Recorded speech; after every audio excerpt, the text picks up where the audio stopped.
Donc, exercice 14, on vous donne à nouveau le tableau de signes de la dérivée, c'est sympa. De moins l'infini à moins 1. Ici, ça vaut 0. 0 est une valeur interdite. 1, ça vaut 0, plus l'infini. Donc, la dérivée f', elle est positive, négative, négative, positive. Et donc, on vous demande le tableau de variation de la fonction f. Donc la fonction f est une fonction croissante, décroissante, décroissante et croissante. Et qu'est-ce qu'on vous donne? F de moins 1 vaut moins 2. Et f de 1 vaut 2.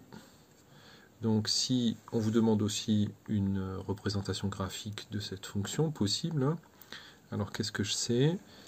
Voilà, si j'essaie de tracer... Donc j'ai une valeur interdite qui est 0, certainement une asymptote verticale, encore qu'on n'en sait rien, on ne connaît pas les limites, hein, ça pourrait juste être une discontinuité quelconque, mais je sais quand même que f de moins 1, si je mets moins 1 ici, vaut moins 2, donc la fonction passe par là, et f de 1 vaut 2, donc elle va passer là. Et puis on a une fonction qui est croissante jusqu'à moins 1, puis décroissante, ça, avec ici donc son asymptote éventuelle. Je sais qu'ici, j'aurais dû le tracer avant, j'ai la dérivée qui s'annule en moins 1, ça veut dire que j'ai une tangente horizontale ici. La dérivée s'annule en 1 aussi, donc j'ai une tangente horizontale aussi. Ça permet aussi de tracer la courbe, ça veut dire que la courbe doit s'écraser sur sa tangente. Et donc j'ai une fonction décroissante puis croissante, donc quelque chose comme ça, qui vient s'écraser sur la tangente. Et à nouveau croissante par après. Voilà à quoi pourrait ressembler cette courbe. J'aurais aussi pu tracer des morceaux de droite. Bon, voilà. Encore faut-il qu'ici, comme j'ai une tangente horizontale, que ça vienne s'écraser sur la tangente. Hein. Je ne peux pas avoir quelque chose de pointu comme deux demi-droites par exemple. Voilà pour cet exercice 14. Vous aviez aussi l'exercice 17. On vous donne le tableau de variation de la dérivée. Alors ça, c'est pas gentil, parce que il ne faut pas oublier que ce qui nous intéresse dans la dérivée, c'est son signe. Donc la première chose qu'il faut faire dans cet exercice, c'est transformer le tableau de variation de la fonction f' en un tableau de signes. Donc on vous donne 0, 2, 3, 4 et plus l'infini. Et on vous dit que la fonction f', elle part de 0, elle est décroissante jusqu'à moins 2, elle est recroissante jusqu'à 0 et décroissante jusqu'à 1.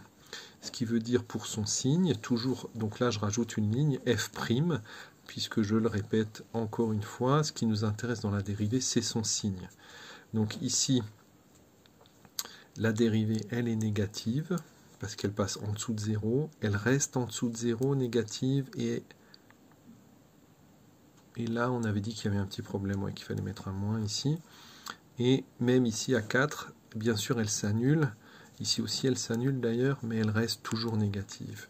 Donc la dérivée ne passe jamais au-dessus de 0. Et comme elle ne passe jamais au-dessus de 0, elle est toujours négative, ce qui veut dire pour ma fonction que ma fonction, elle est décroissante. Je sais que f de 0 c'est 2, je sais que f de 2 c'est 1,5, je sais que f de 3 c'est 0, et je sais que f de 4 c'est moins 1. Voilà. Donc si je veux faire... Déjà j'aurais pas dû mettre l'axe des ordonnées au milieu, puisque ça commence à 0, bon c'est pas très grave. f de 0 c'est 2. f de 2 c'est 1,5, donc on va dire par là. f de 3 c'est 0, donc elle passe là. f de 4 c'est moins 1. Et elle continue à décroître. Et j'ai deux tangentes horizontales, une en 0. Donc ici, j'ai une tangente horizontale ici, enfin une demi-tangente parce que ça commence à 0, horizontale ici. Et en 4 aussi, la dérivée s'annule. Donc ici aussi, j'ai une tangente qui est horizontale. Ça veut dire que la courbe représentative de la fonction, elle fait quelque chose comme ça. Bon, moi j'ai plus de facilité à tracer dans ce sens-là. Donc ici, elle s'écrase bien sur la tangente. Elle passe par le point ici. Elle continue à décroître, elle passe par le point ici. Là, j'ai une tangente horizontale, mais elle continue à décroître après. Donc, en fait, la courbe va traverser sa tangente. Donc, j'obtiens un truc qui fait quelque chose comme ça. Hop, ça s'écrase sur la tangente et ça continue à décroître. Voilà à quoi pourrait ressembler la courbe représentative de cette fonction de l'exercice 17.